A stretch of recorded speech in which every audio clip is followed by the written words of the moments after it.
This is The Gauge with host Chance Conradu. Are you freaking serious? It's Conrado.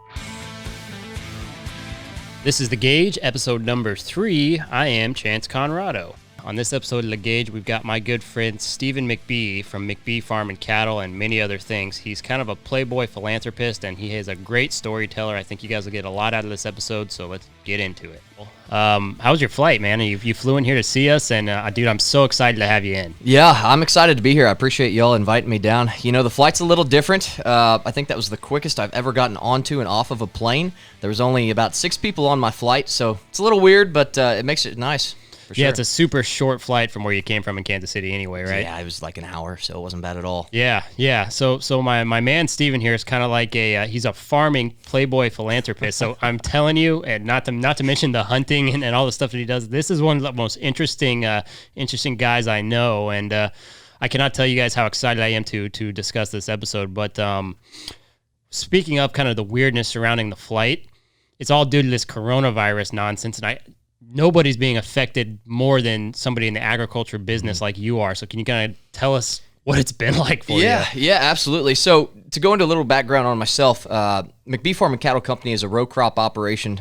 We farm corn, soybeans, wheat, and we also run a large cattle operation as well. So we're based in northern Missouri. We farm in Iowa, Missouri, and Arkansas. And generally, we run about 55 to 65 guys during planting and harvest season. And this year, I was actually planning on bringing over 20 South Africans on H-2A visas. Basically, it's an agricultural work visa. They can come in and work for you for 8 to 10 months and then go back home. And so, obviously, with coronavirus hitting, right about the time that these guys were coming in, international travel was shut down. So I had no one come over from South Africa. So we're running about 15 to 20 guys too lean, and we're just working through it. So it's turned into 18, 20-hour days, and tell you the truth, I'm glad to be down here enjoying this drink, because if I wasn't down here, I'd be in a tractor right now, so it makes it nice. I was so excited when you were like, nope, I'll get on a plane tomorrow. I was like, well, hold on, Steven. Yeah. We give us time to book the flight. We'll get you Did you see I needed to get out of northern Missouri? I've been stuck in a tractor too long. Oh, man, dude, I have so much sympathy for that, because I got to imagine, you're the sitting CEO of that company, and you're probably used to being in the office more so than out in the field.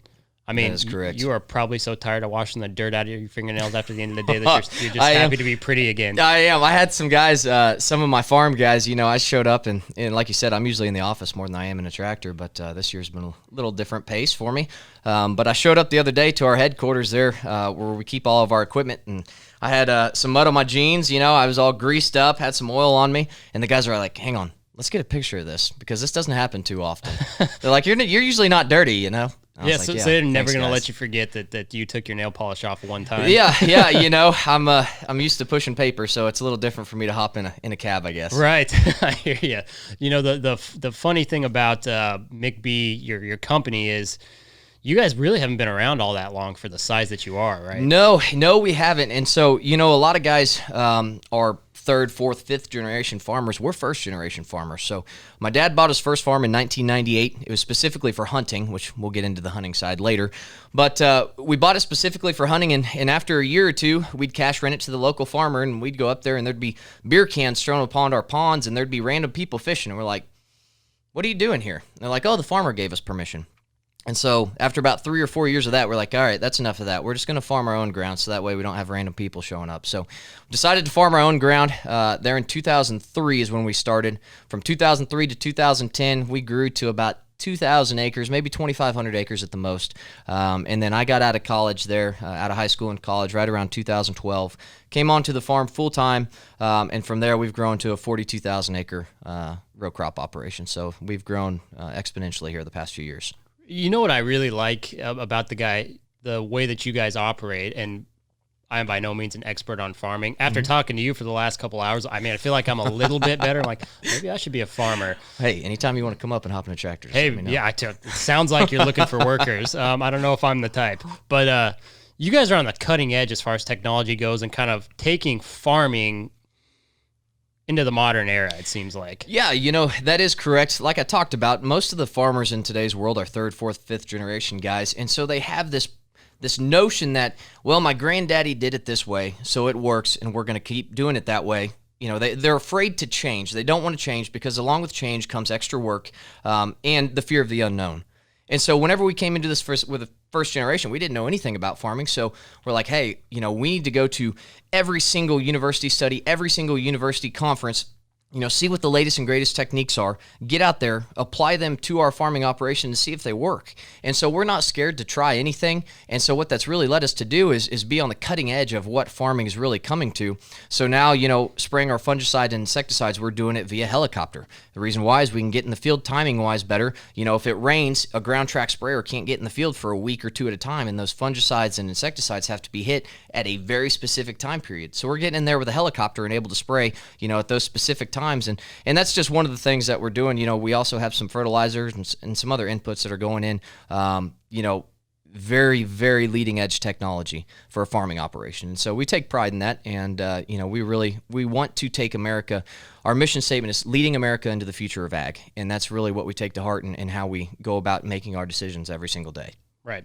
And one of the main reasons I wanted to have Stephen on here, aside from the fact that he does so many cool things, and he's just a genuinely good guy, and he has his hands in so many different things. His family has their hands in so many different things that are so helpful and beneficial to other people. There's a lot of selflessness in what they do, but the fact of the matter is there's a humongous tie, and our mission statement is inside the Western lifestyle. And the thing about farming, rodeo, hunting, you can kind of paint those with a broad brush, and they all kind of go together. And it's funny, you and I were talking about how they may be different hobbies, different walks of life, but it's all kind of the same high quality, good, morally sound people. And you're definitely that. And it shows that you can do these kind of old timer things with a new age edge, but still maintain that same type of integrity that, say, our fathers and grandfathers had. And it's just exciting to see a young guy like yourself do that. Well, I appreciate it. And like I said, whenever we first got into the farming industry, we originally came from a fiber optic cabling company and got into the farming side and then grew it exponentially from there. It's what we found our passion in, and I think part of that passion lies in the fact that, this industry, whether it be the hunting side, the rodeo side, the agricultural and ranching side, this Western lifestyle, like you mentioned, it's all built upon this morally good foundation that I think we all have. It's hard work, loyalty, dedication to family. One of my favorite shows in Yellowstone is the scene where Beth is talking to Rip, and Rip's out there feeding horses, and he's talking, and he's like, I feel like I should be doing something more important. And Beth looks at him and goes, no matter what's going on in the world, they still got to eat. And so all of us in this industry, we have this responsibility not only to our families, but to the animals and the ground that we take care of. And I think that there's an innate, good foundation of morals built upon that industry. So it's funny you mentioned that scene from Yellowstone, because that is like a scene directly out of my childhood, except for there was some shits in there. But growing up the way that I did, and me and my sisters did on a horse ranch, because our parents were horse trainers, it was 5 a.m., we feed the horses. I mean, the horses 7 days a week ate before us. And just you mentioned that, it's like it just took me back, and I'm like a little bit of PTSD from having to wake up at 5 a.m. and feed horses. I hear you. But yeah, I mean, that show caught a little flack for some of the beginning episodes, but stuff like that, I mean, if that didn't hit home for every single person who does the sort of thing you and I do, and all these other people do, I don't know what did. Yeah. I am very appreciative, and I'm sure a lot of people are, of that show coming on and romanticizing the Western lifestyle in the way that it did, because it brings people to it from a different walk of life, and maybe they understand a little more, and maybe don't attack it as much as they normally would. Yeah, absolutely. Like they mentioned in that show, it doesn't matter what's going on in the world. It doesn't matter, whether you're making money, losing money, those animals in that ground has to be taken care of. And you can bet the farmers, ranchers, rodeo guys, whatever this Western lifestyle you want to call it and group it in together is, we're going to stand tall to the task and get it done. So yeah, absolutely. And the one thing you said is kind of how the hunting and the harvesting of animals kind of is what laid the groundwork and the foundation for the farming and ranching that you guys do. Yeah, that is correct. We started off as passionate outdoorsmen. We loved hunting and fishing. And so, like I mentioned, my dad bought that first farm in 1998, specifically for a place for us to get away to and do that hunting and fishing. And My brothers and I have grown up loving it. In fact, Jesse and I had even at one point we were involved in the outdoor industry, still heavily involved with it, just not so much on the TV side of things. But we love the conservation side to the hunting industry more so than the actual killing of the animals. On the ride over here, I talked about how on the farms that we manage, we manage them intensively for deer and turkey and high-end deer and turkey. And so, we're putting in savings, we're putting in all this money into growing these big whitetails, not only just to kill them, but we enjoy watching them. For every mature deer that we harvest, we're probably saving anywhere from 150 to 200 healthy animals that we're feeding continually year in and year out on our dime. And so, that's something that, a lot of these guys from PETA don't understand is just how much we pour into the management and conservation of these animals, more so than just, the grip and grin picture of us holding a dead animal. There's so much more to it than just that. The deer I killed last year had 5 years of history with this deer.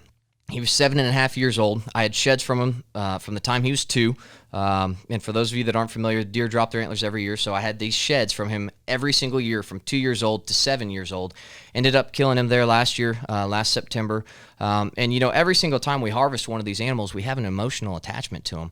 And so it's not just like this, blood-hungry killer. We just like killing animals.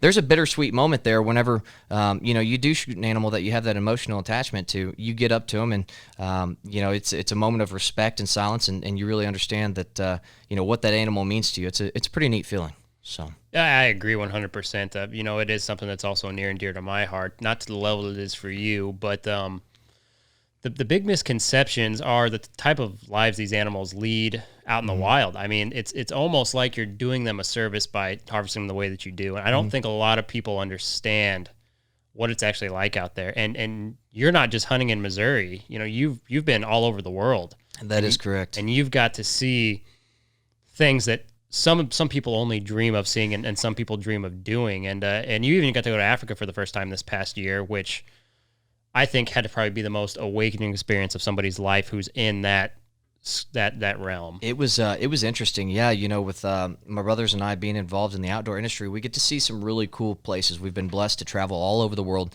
Alaska, Newfoundland, Africa, Patagonia, just all over.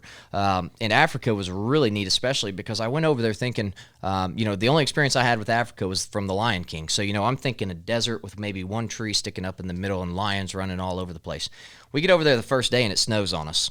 It was insane. In Africa, South Africa. Yeah, on the Eastern Cape. It snowed on us. Yeah. I didn't even know it snowed in Africa. See, I just learned something. Yeah, I didn't know either. I was not prepared for it. I was wearing a T-shirt. So it was cold. Yeah. But, it looks more, that Eastern Cape in South Africa that we were on, it looks more like Colorado than anything else. Yeah, the mountains of Colorado. And there's corn and soybeans over there. It's gorgeous. The views over there are incredible. And you never would have expected that unless you get to see it firsthand. So it was really you neat. Were in South Africa when you actually went on the hunts. Mm-hmm. I was. Yep. So we started off in the town of Port Elizabeth, and then we drove up the Eastern Cape to the north. We were right there along the coast. I think we were 50 miles inland from the East Coast.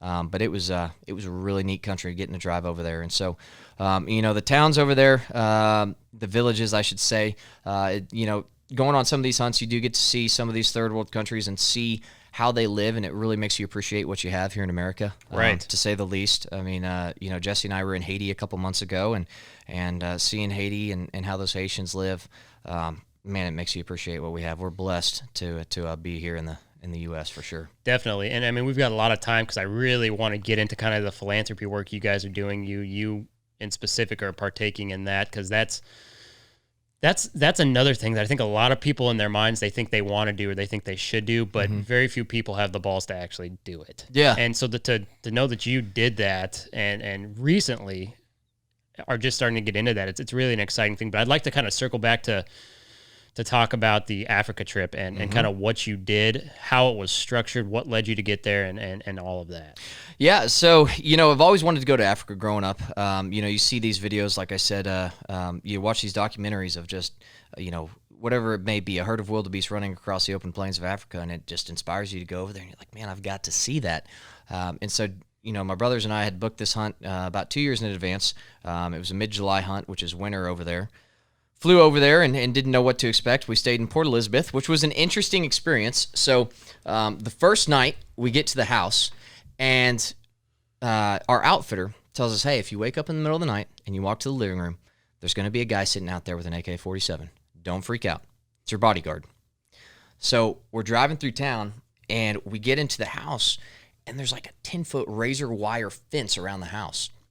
And so, we stayed there that night, and I walked out to the living room. There was a guy sitting out there on the couch with an AK-47. So, right then, you're not in the U.S. whenever you get into a situation like that. Right. And so that first night in Port Elizabeth, it was interesting. It was really interesting. Not only that, the whole city is dark at night.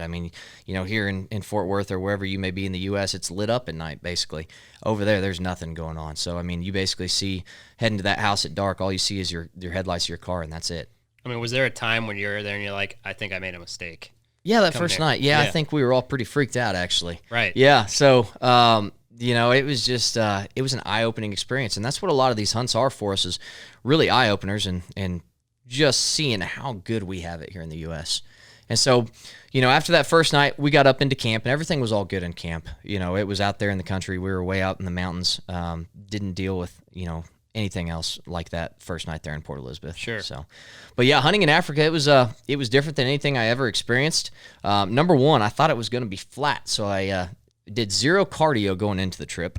And then you get out there and it looks like Colorado. Mm-hmm. So it was definitely out of shape for the trip. But as far as the animals go, it was amazing. I was always watching my back, walking down these trails, these wooded trails. I was thinking they're, maybe lions or jaguars, because that's what you just come to expect from Africa. It's just a nervous thing. Oh, yeah. You're constantly thinking, like, there's going to be a lion behind a tree. Right. Ends up, in Africa, there's only certain spots in Africa that have lions. So, and you were nowhere near lions. No, nowhere near. Were they laughing at you, or like were the guys like? Oh yeah. Like, I was freaked out. Walking around, you're walking down some pretty dark trails, and you're like, Jesse and I, my brother and I, we're keeping an eye behind us. We're like shaking down some of these trails because it's so dark. It's the middle of the day, but it's so dark and so quiet over there. It was a little weird. Didn't learn till the end of the trip. They told us, hey, there's no lions within 250 miles of here. So they're just making fun of you guys the whole time. Oh, yeah, absolutely. We'll tell them after. Oh, yeah, let absolutely. them be scared the whole time. Absolutely. Yep. So it was really neat, though. I think I harvested 11 animals, all with my bow, all free range, which is a big aspect to what we do. We always are wanting to hunt free range animals. Right. I don't like hunting animals in concessions. I don't like hunting animals in a high fence.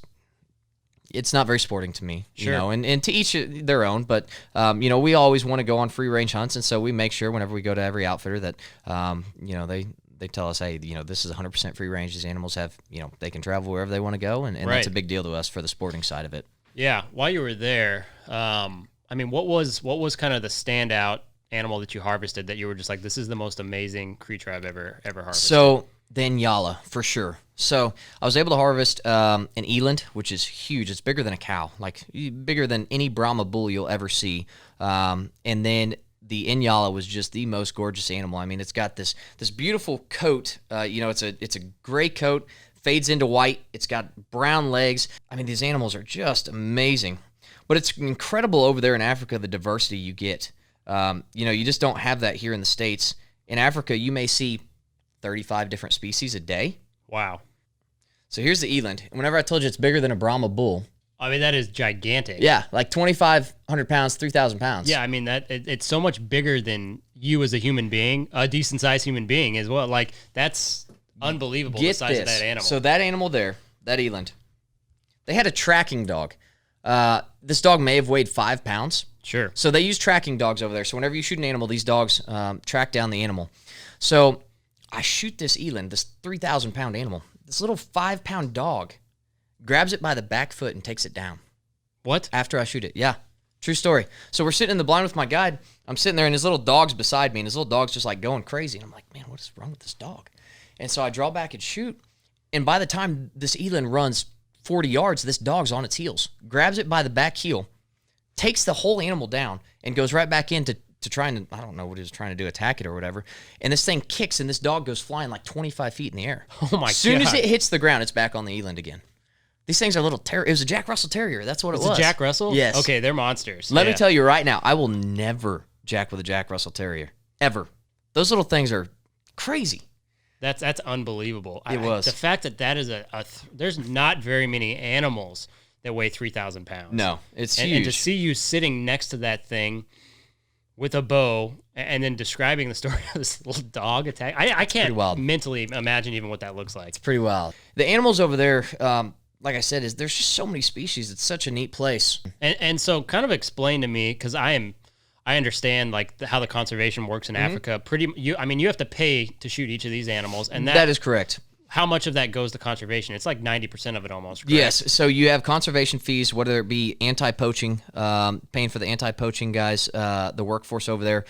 All of the meat stays in Africa, so we did not see any of this meat, but what we were able to do is take it to the local villages and donate it. So that was a pretty neat experience, being able to be there with the kids and hand out this meat. And, they're so excited just to be able to have the food that they have, And so it was such a cool experience being there to hand out this, whatever animal it was at the time that we had killed, being able to hand it there to the village, and they were so appreciative, and they had, they would dance around a fire in celebration of this meat. It was a really, really neat experience. And that's the thing that people who are so against, we'll call it trophy hunting, because that's the term that a lot of the drum beaters use. That's the big misconception that they don't understand, is that without this money that's being paid from people like you or anybody who goes over there, and even down to the meat, their quality of life would be terrible without these dollars and the meat that's being harvested and given to them. Absolutely. These species would not be around in today's world with the population of humans we have if it wasn't for hunters and the money that goes into conservation through these hunts. So, let's say this zebra, and I took some flack on social media for killing a zebra with my bow. There's no doubt about it. But this zebra was a 16-year-old male. He wasn't even breeding anymore. He was all by himself because he's no longer breeding. He's too old to breed. I paid a certain amount, for the trophy fee to kill this free-range animal. But in effect, that trophy fee goes towards anti-poaching labor force. The meat from the animal is also donated to the local villages. And this is an animal that probably would not have made it through winter anyways, or would have died due to predators or some horrible death, whereas, I shoot it with a bow and arrow. It's dead within 45 seconds. And then it helps out so many more people and really helps the population of zebras even more so.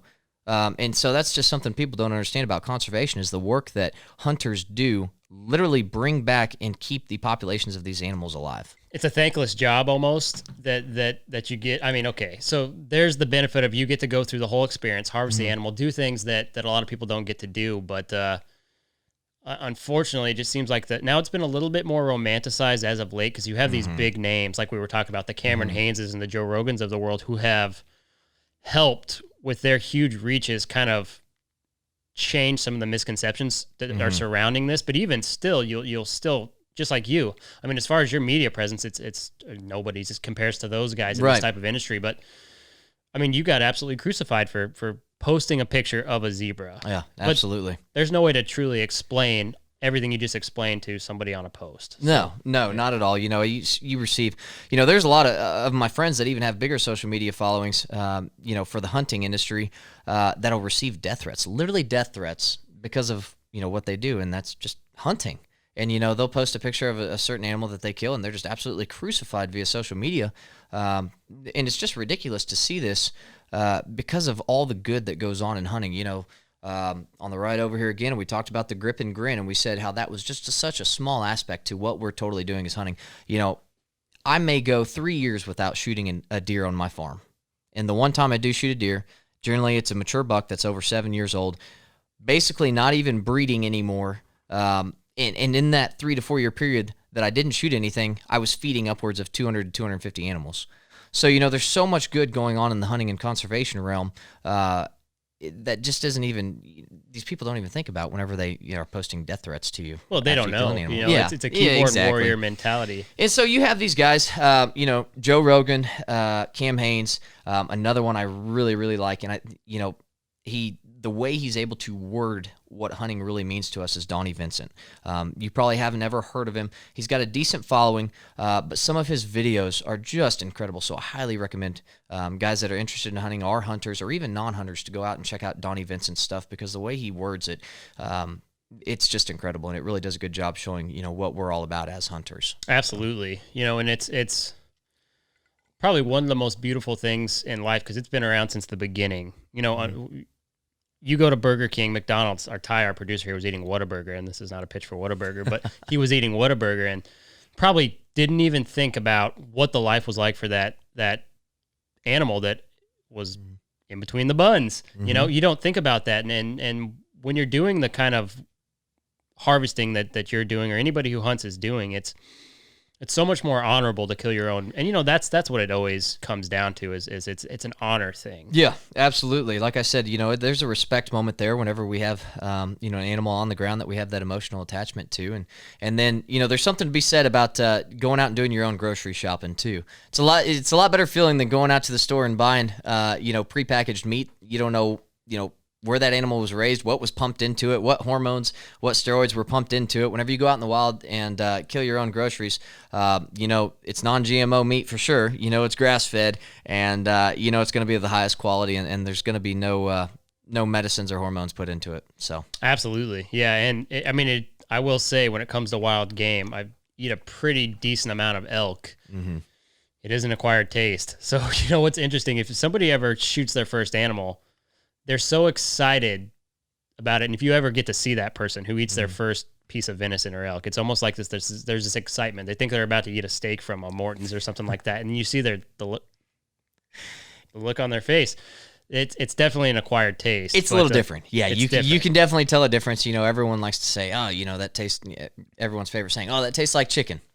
No, it does not. It does not taste like chicken. And it tastes like its own thing. yeah, it does. You get used to it, though, and it ends up being not too bad. But, you know, for anyone that hasn't tried wild game, I suggest trying it in maybe chili, lasagna, you know, putting it into a mixed seasoning or something like that to take the wild out of it, more so than just, you know, slapping a steak on the grill for, you know, an elk steak or something. I can tell you there's only a couple cuts on an elk that work well, like seared like that. It's like a back strap or something like that. Yeah, absolutely. I will say, and this is not a pitch for Traeger. They don't sponsor us, but that pellet grill will change the flavor of wild game like nothing else. I don't know if you've got one. Oh, yeah, I've got one. It's my saving grace, actually.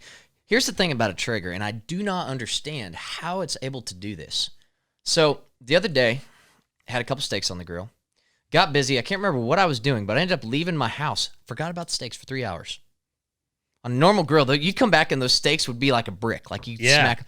I still ate them, and they were good. Really? I think it's impossible to jack up what you're cooking on a Traeger. It's, you know, I was talking to a good buddy of mine who is by no means a chef, and he's just like, you know, I don't like to cook. You know, I'll eat a bologna sandwich. Like, dude, you're not living. Yep. You can go buy the crappiest cut of meat, go buy the cheap spare ribs, put some of the Traeger seasoning on them, put them on there, even on high, and you're going to feel like a king. Oh, it's like, amazing. It is easier to cook with that than a microwave. It seriously is. In fact, they might sponsor this show because we're talking so highly. Well, that's what I was going to say. Traeger, Stephen McBee, just...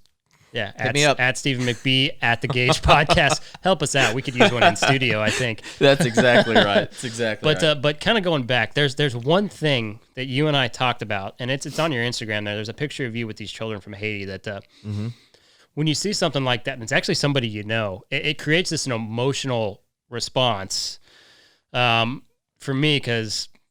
And I'm by no means an emotional guy, but after talking to him, I'm like, okay, this is probably one of the most relatable guys and the kind of guy that I can just sit and shoot the shit with, as I say, and lose track of time. And I just, tell me, I already know, but tell us about the trip to Haiti, what that's about, and this philanthropy work that you guys have started doing. Yeah, absolutely. So, you know, like I said, my brothers and I have recognized, you know, how blessed we are, number one, to live in this great country, but number two, you know, the business success that we've had. We understand that, you know, we're so blessed to have what we have. And what we really want to do in this life is make sure that we have businesses that are not only for profit, but in that for-profit business that we're also finding ways to give back to, you know, whether that be communities or in our own country or communities in other countries. So on the hunting side, you know, one of the things that we just did here in January is we had a hunt for kids that have a debilitating disease, you know, whether it be cancer, whether it be, you know, they're in a wheelchair for their life, whatever it may be. So we brought them up to the farm and had them hunt with us, and we like doing that once a year. We had 8 kids up this year, and that was a really, really fun hunt. And then in the Haiti side, we have a startup going called McBee's Coffee and Car Wash. And so what it is it's an express car wash, and basically at the touch screen where you order your car wash, at the end of every car wash, you get to choose a coffee or a water, whatever it may be, as a beverage of choice for whenever you're riding down the tunnel getting your car washed. And so since we're already sourcing this coffee, my brother and I have thought up, man, what better way to give back to a community than if we source this coffee, providing jobs to the community, and then all the profits in that coffee that we purchase goes back to that community. And so I was able to partner with a former Cardinals pitcher, Kyle McClellan, in his program called Brace for Impact 46. And what they do is they went down there and they built an orphanage that has a school, housing, provides clothing, books, food, whatever it may be. They have this oasis in the middle of Haiti, which is it's a horribly rough country. I mean, it's bad down there whenever you're down there. But they have this oasis for these kids, where they're really raising them up through the school program, giving them education, and then even up past high school, giving them the VOTEC needs that they need to be successful down there in Haiti. Because at the basic level, education changes lives. And so that's what their whole focus on is educating these kids, getting them prepared for real life, and being able to get them out into the workforce and giving them good jobs to where they can be productive members of society. And so this coffee that we're purchasing, number one, it's providing jobs down there in Haiti. It's sourced in Haiti, and it's damn good coffee. It's not junk coffee. It's some of the best coffee I've ever had. But then all the proceeds from those coffees, so for every 24 bags of coffee we buy, it sends a kid to that school for 1 year. It covers all their expenses. So we're hoping within year one of opening up this car wash, we're able to send 100 kids to school. And so it's just some of those things that we're doing. It really isn't that much more difficult on our side, through our supply chain to find those suppliers that are able to, help out those poorer communities. But it really gives us that feeling of, hey, not only we're doing something for profit here, but we're doing something good on the backside here through our supply chain. And so we're really excited about that program. Yeah. So what was it like in Haiti? Like you got there. I mean, you went to Haiti after the Africa trip, right? Mm-hmm. So you had already kind of had a little bit of third world experience. Yeah, there was nothing like Haiti, I can tell you that. So Africa, was one level. Haiti was 3 times that level. I mean, there's, going through the streets, there's just on each side of the street, there's 5 foot of trash. There's trash in the rivers. There's pigs feeding in the rivers. It's unbelievable, honestly. Say it's eye-opening would be an understatement. The food that they have there, it's just everything is malnourished there. So malnourishment's a huge issue. They're not getting enough food. The doctors and the teachers. So one of the cool programs about Brace for Impact is they're sending American doctors and teachers down to teach the Haitian doctors and teachers, how we go about things in America. And it's a tricky subject because you don't want to come down there with like an American arrogance saying, hey, our culture is better than yours. We know more than you do. So we're going to come bring you our culture and you need to start fitting it into yours. Right. It's just trying to bring up that education level because half or more than half of the teachers in Haiti aren't even qualified to be teachers. And so, as they're teaching kids these things, they aren't even qualified to be teachers themselves. And so like I said, the education aspect of it is huge to bringing a third world country up to par with the rest of the world and bringing their economy back. And so, what Kyle's doing, and there's a bunch of other former Cardinals players and heck, even, current Cardinals players that are down there investing in that Brace for Impact program. It's awesome what they're doing. Yeah, it's got to be so fulfilling to be a part of that. And I mean, how could you feel any negativity towards anybody, whether it be a baseball player, anybody who's in any kind of economical standings, if they're doing that? And it's amazing to hear that. How long were you there, though?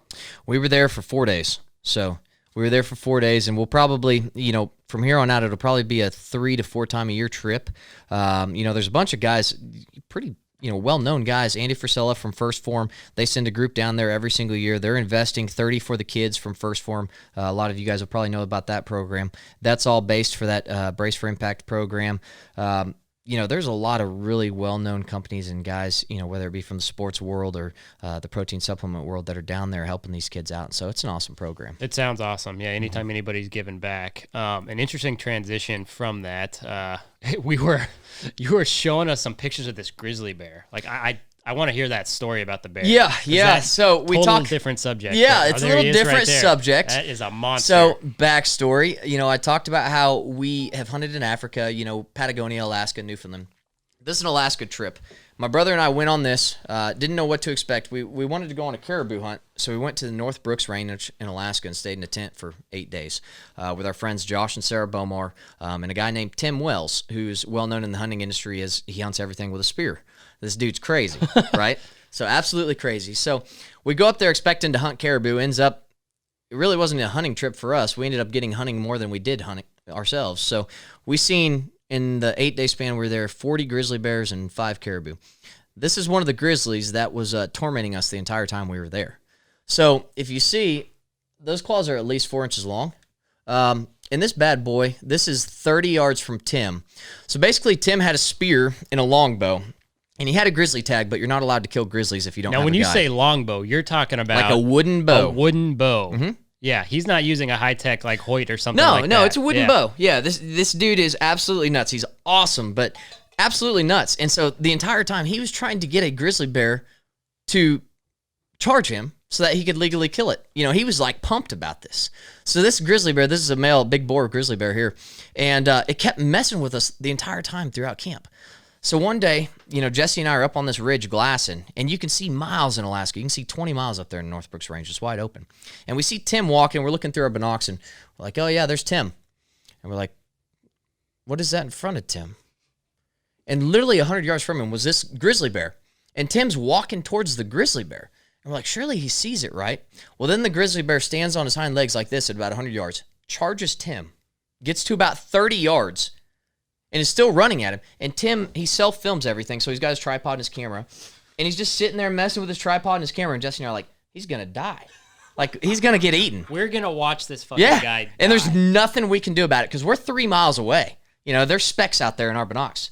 Well, Tim gets the camera set up, and we see him turn, and he's got his longbow, and he's like, oh, yeah, bring it on. And we're like, okay, he at least sees him. Well, this bear stands up at 30 yards. This is from Tim's camera. So this is at 30 yards. This man-eating, who knows, 1,400-pound grizzly bear is at 30 yards from Tim, and he's just got a longbow. And he's pumped about it. Luckily, the bear hit the ground, runs off. So this bear was so intent on, I don't know, eating human blood or eating human flesh. It's running off about 500 yards from Tim. Our other buddy, Josh Bomar, was hiking up this hill. He's probably 1.5 miles up the hill. This bear cuts his trail. And it's like a bird dog. As soon as he hits the trail, he starts following him. Oh, my God. Yeah. So he starts following Josh, and Josh is watching this happen. He's way up on a hill. So he's looking down at this grizzly bear, and he's like, man, this thing's kind of coming at me. He's like, it's coming at me pretty hard. And so Josh has a pistol, gets out his pistol, and he's like waiting there. He's like, man, I hope this bear doesn't really, come at me or anything. Takes off on a full run towards him. So Josh is screaming bloody murder trying to get this bear to stop, and he's not stopping. Gets to about 50 yards and cuts into the brush. This brush that's right beside Josh, probably 10 foot. And you guys brush. lose sight of him. Yeah, you can't see him at all. Oh, my. So Josh is sitting there screaming like bloody murder with a pistol, like thinking he's about to get it on with this bear. And luckily, nothing ended up happening from that. But that hunt was miserable. I'm not going to lie to you. It's one of those things that you have to do, but you'll gladly never do it again. So you're probably never going to do that again. Not that hunt, no. Yeah. So, I mean, basically, walking in the tundra, you're sinking to your knees every single step. And you have these bushes that are basically like walking on a wet sponge. And so you're rolling your ankle constantly. And so, something like a bear can cover that ground easily. You're sinking to your knees with every single step. There's mosquitoes. My brother's face was so swollen he couldn't see out of his eyes. So the first day, they told us, hey, don't shoot a caribou more than a half mile from camp. You won't want to hike back. You don't want to hike the whole thing back to camp from more than a half mile. That's how hard it is to walk out here. Right. There was no caribou around us. We flew in the day before. We didn't see a single caribou. We're like, well, this is not good because we just went 150 miles, did not see a single one. Right. So the first day we hiked 10 miles into the backcountry. And we're sitting there like out of breath, can't even breathe. And we look up and there's this giant caribou coming over the hill. And it's running like diagonal to us. So we're like, oh man, we got to catch up to it. So we take off sprinting and we make it like 200 yards. It felt like a mile. And you guys are hunting with bows, mind you. Yeah, oh yeah, hunting with bows. Did not have a chance in hell of catching this caribou. It's like 3 miles ahead of us now at this point. We're like, damn. Well, let's just sit here and eat some lunch. This is the only caribou we've ever, we encountered basically the entire trip. Right. And so we're like, well, let's just sit here and eat some lunch. It's a waste. We're never going to see anything else again. Whip open our sandwich, and we're watching that caribou. He's like 10 miles away now. Thing does a U-turn. These things never stop moving, mind you. Like, they're constantly running because there's so many bugs and mosquitoes. They can't stop running. Otherwise, they get bothered by them so bad. Right. Does a U-turn, runs 10 miles back to us, stops in the only patch of grass 40 yards away, and starts eating. So we put down our sandwich. My brother grabs his bow, shoots the caribou. Just like that. And that's that. There's no cover. Like, there's no way you're stocking up on anything. And this thing was 10 miles away, does a U-turn, and comes back 45 yards and stops and just starts eating. And we have it on film, too. I got to see that video at some point. I'll show it to you. Yeah. It's the bomb. It's awesome. So anyways, we killed that caribou. We had it completely cut up and in our backpacks by, let's say, 11 a.m. It wasn't any later than 11:30 a.m. 10-mile hike back to camp. It doesn't get dark in Alaska. We didn't get back till 2:30 in the morning. Oh, my God. It was the hardest. So we both have about 250 pounds on our back from that caribou. Right. It was the hardest hike we've ever had in our life.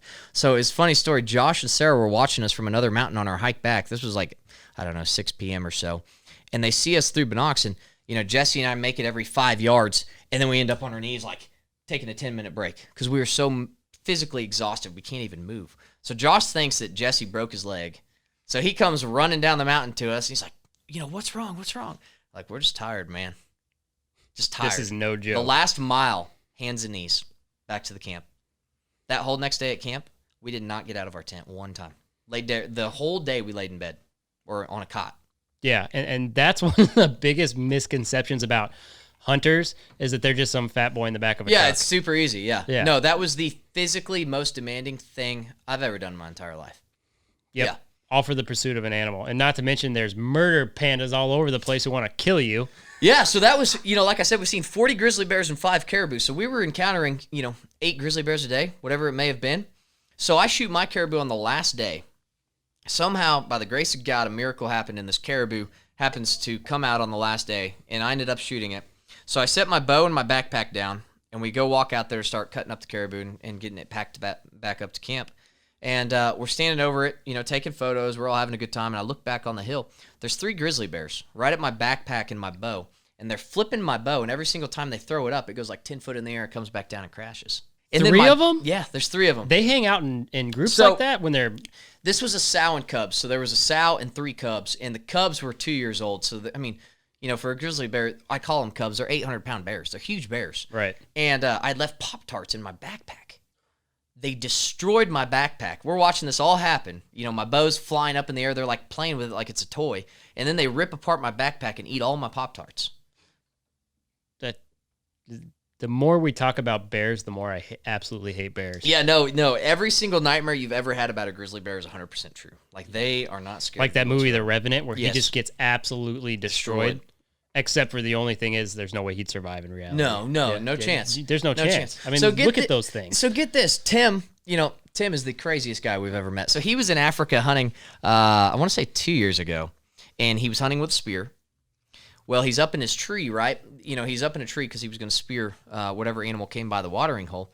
He decides to get down. I can't remember if he had to use the restroom or whatever it may be. So he's climbing down the tree, and he accidentally hits the tree, and his spear is sitting up there in the crook of a branch. It falls and goes through his leg. You're kidding. No. He almost bled out in Africa. He was there for 12 hours because no one was coming until the end of the day. His radio was up in the tree, so he couldn't radio anyone. The spear is through his leg. Almost bleeds out. If that's not enough to not hang around this guy, I don't know what is. Oh, he's an absolute ball to He's hang an around. animal. Crazy.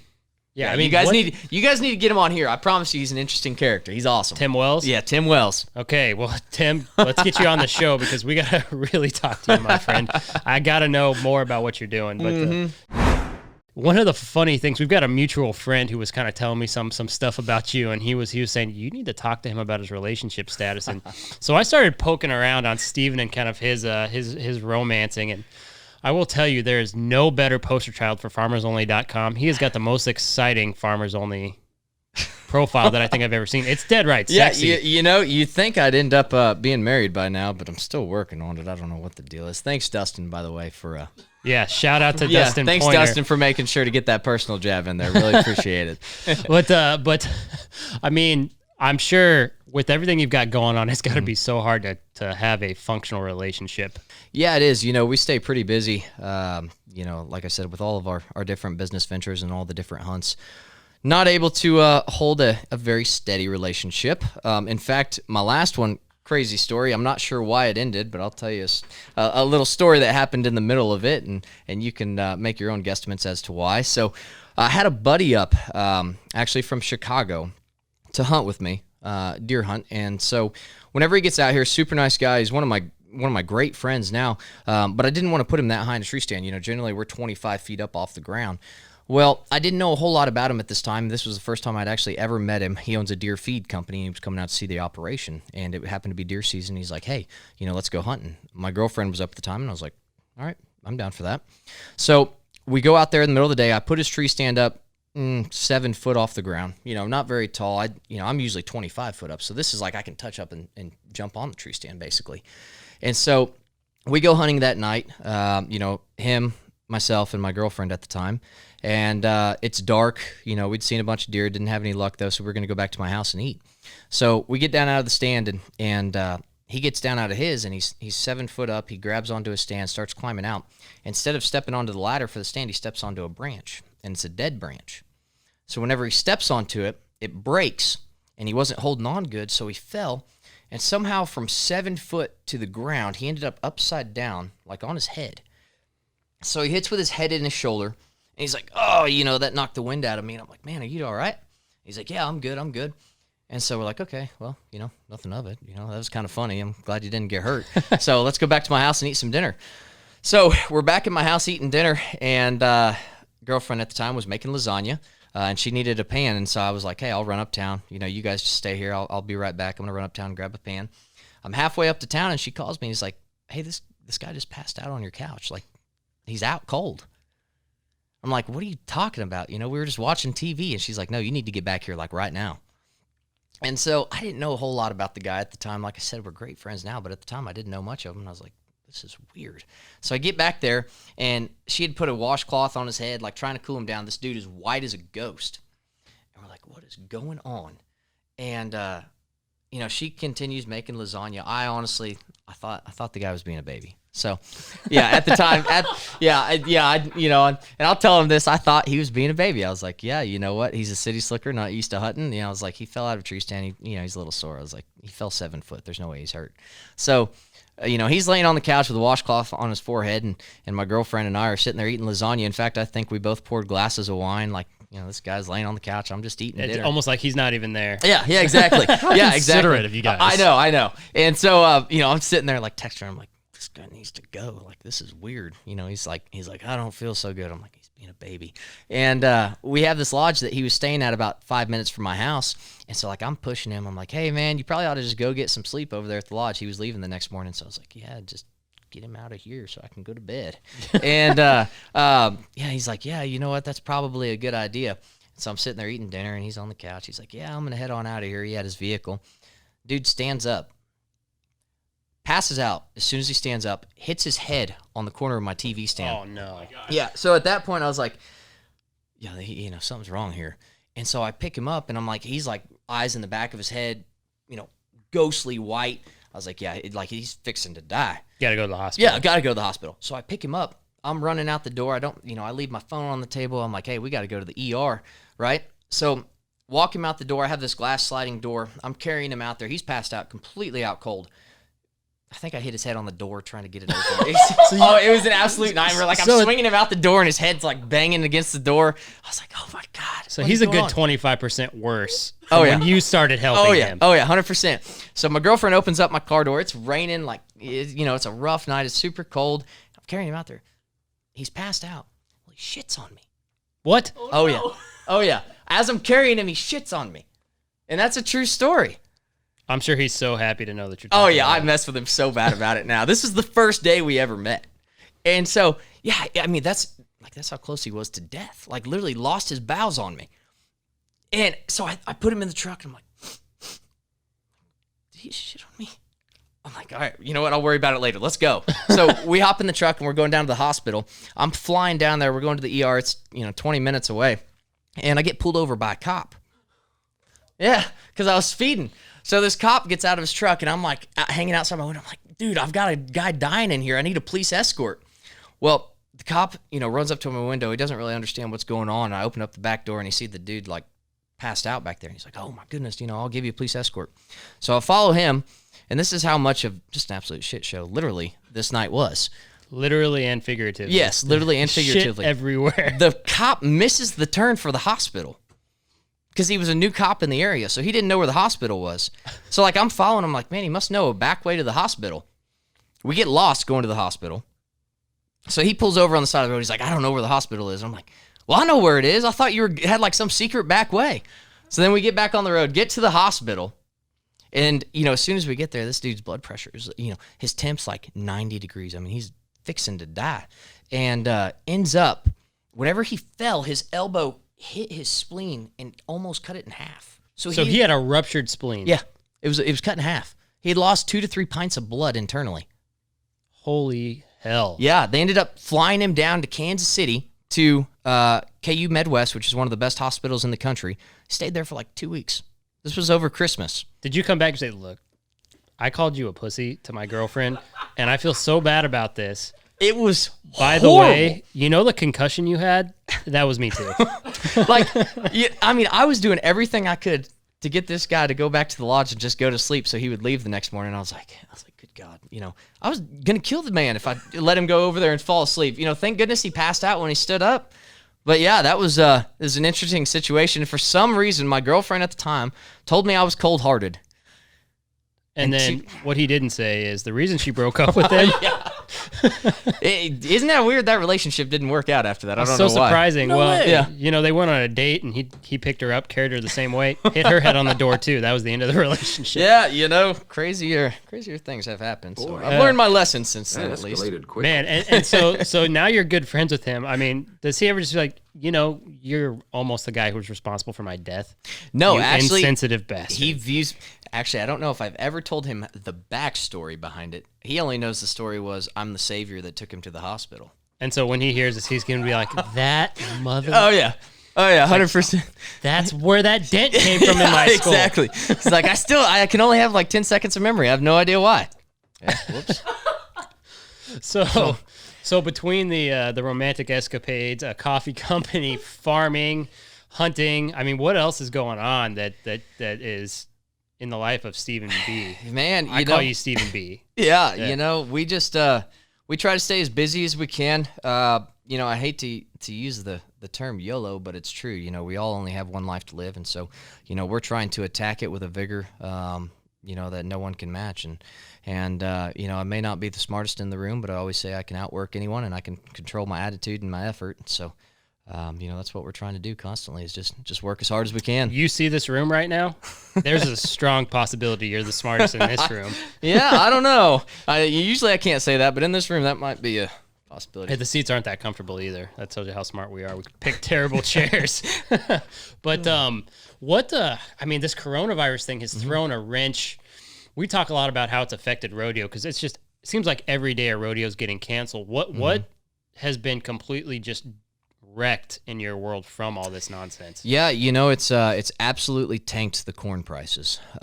So whenever we're looking at commodity prices each year, generally there's outside influences that affect the commodity price. And this year it was definitely the coronavirus. So the shutdown of travel, it killed the ethanol. Obviously fuel prices are down. Killed the ethanol prices, which in turn kills corn commodity prices. And then also, like I talked about, the South Africans coming in to work on the work visas, we weren't able to get them in, so we're running about 15 to 20 guys too lean. So it's made it a little tougher on us. But as far as, like business shutdowns, like what a lot of people are dealing with, we're deemed essential, so it hasn't shut down our day-to-day. We're still able to roll like we usually would. Parts are a little harder to come by, and a lot of those parts, especially coming from overseas, it seems like those are a lot more difficult to come by, and that I wish here in the States we had a little more manufacturing about right now. Right. And I don't want to get too political, but you're actually pretty well versed in politics to a certain standpoint. It's going to be no joke where you stand, as most of our listeners stand on that, but being in the industry that you're in, how important do you think it is that we actually do get the manufacturing back? I mean, it's got to be probably at the top of the list for most important things that happen in this country. 100%. Not only for, like I was telling you on the ride over here, this virus, luckily it's not, like a major war or incredibly fatal. The fatalities are under 1% for this virus, so it's more of a wake-up call than anything else, and I think it's a good wake-up call because Trump has been preaching for 2 to 3 years now that, hey, we need to get American manufacturing back here in-house, have our manufacturers come back here, stop all this outsourcing to China, Mexico, whatever it may be, because what happens if we're in a trade war with one of them and they shut down everything? So China right now is currently restricting the masks that they're sending over here, the N95 masks for, quality control reasons. So what happens if we have quality control reasons for something essential? 98%, like you said earlier, 98% of our medications, our prescriptions are filled from Chinese manufacturers. So what happens if they just decide to shut those off? Well, I think that's probably been the biggest wake-up call of this whole thing is how out of our control that stuff is. Mm-hmm. And we can, as consumers and dependents on a lot of those things in this country, mm-hmm. I think we all kind of need to do our part to push to get those things going. Yeah, absolutely. And I mean, it's, as Americans, obviously bringing the manufacturing back in-house with all the labor unions that we have, it's going to increase prices of products. But we have to decide if the trade-off is worth it. In my opinion, it completely is, to get that in-house manufacturing and get it out from overseas to where we're not dependent on other countries for, any of our essential goods and services. Right. So. I mean, you and I might just be another citizen in the country, but it just doesn't seem like a common sense thing to rely on a communist regime for things like antibiotics. Yeah. Right. No. To save a few bucks from manufacturing. Now, I'm not educated on that at all, so I shouldn't speak to it too much, but it's a very odd thing. Yeah. No, it's 100% true. And, a lot of, where we sell our grain. So, for instance, we grow 5,000 acres of white corn. That's put on a rail in Kansas City and goes down to Mexico, and it's made into tortilla chips or flour tortillas. And then most of our soybeans are actually exported to China. China is currently the largest buyer of soybeans. In a trade war situation, they know that for Trump, a lot of his supporters are in the ag industry, the industry that we're in, and so they're going to try and hit that the hardest. So, they stop purchasing those, the whatever it may be, soybeans, corn, whatever the grain may be, and it kills the farmers, and it makes us, what they're trying to do is make us, not support Trump. Go against Trump because we're like, hey, Trump, because of Trump, all of our prices are being killed. But what they don't understand is that we know, what they're doing, and we want to bring that manufacturing and those end-use products back into the United States. And so, I think you'll see that the farmers are more supportive of Trump than ever at this point. I mean, how could they not be? I mean, he's literally marching with the farmers and in his own addresses, talking about it. And I just really, truly hope that people will understand how important it is to support our local farmers like you and other outfits. Because, I mean, I think you are the largest organization in the state of Missouri. I mean, we are, yeah. So we are the largest farming organization in the state of Missouri. Farming the 42,000 acres that we farm, and we don't have any intention of slowing down anytime soon. So if we can handle sustained growth, there's not a ceiling on where we're going to stop at. We're going to continue. We enjoy what we do. We like working hard, and so we're going to continue doing it for sure. Oh, so. Absolutely. I cannot wait to see what your future is like here. And on our next episode, maybe we do another one here in a year to follow up. Yeah. I mean, because you told me something that I thought was unreal. Your growth from 2019 into 2020 was like a number that I would have expected to be the opposite. Mm-hmm. So yeah, absolutely. Like I told you, with all the grain prices, tanking like it is, there's market share to be captured, and we're trying to capture that right now. We know the margins aren't very good in the farming realm right now, but we think in future years, with population still growing, we think by 2027, there's going to be a flip where there's more people in the world, and obviously supply and demand situation, with more demand, there's going to be higher prices. So we think farming is going to come back around, and we're looking forward to it. But not only that, we have several different startups that are coming in this year that we'll definitely want to keep our eyes on and talk about a little bit more maybe on the next episode. So.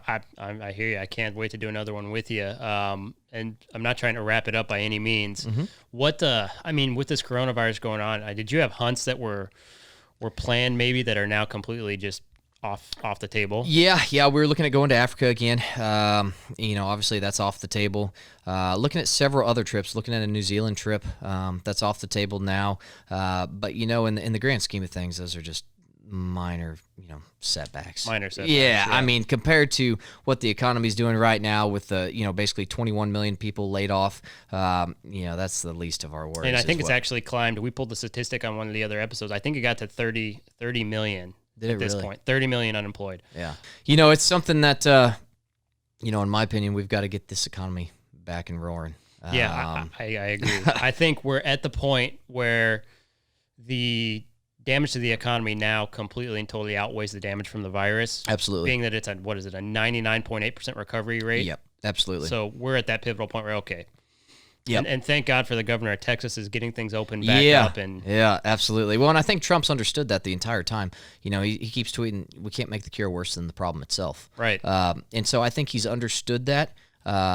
You know, he's done what he can do, and now he knows, hey, we got to get this economy back open. Otherwise, you know, we've got bigger problems than just the virus itself. Right. And that's what I think a lot of these, you know, liberals don't understand is that, you know, if we tank this economy, we're setting back generations. You know, we're going to be setting up people for poverty for generations to come, depression.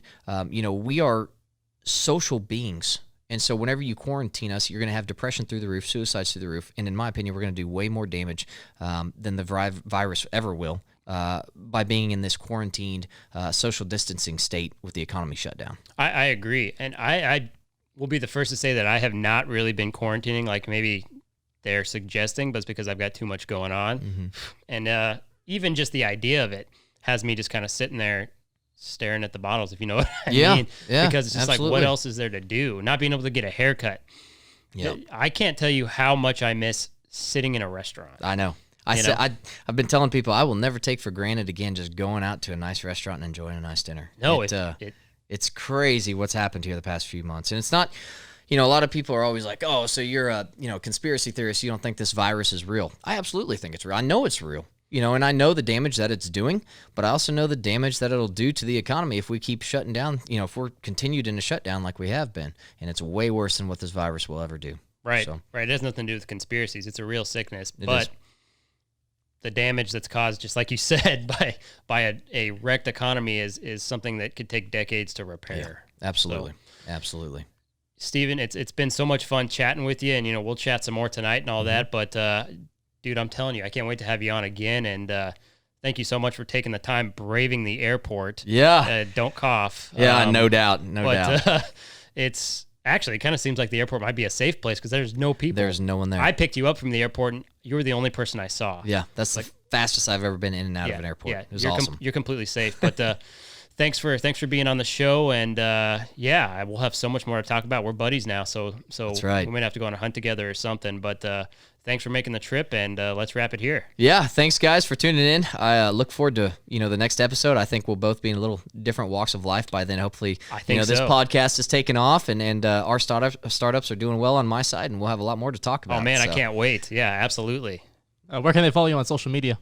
Oh yeah, so my Instagram username is at Stephen McBee. So that's Stephen with a V, and McBee is MCB as in boy EE. So if you guys want to hit that follow, I'd appreciate it. Certainly appreciate it. I promise I won't get too boring, and there'll be good content to follow.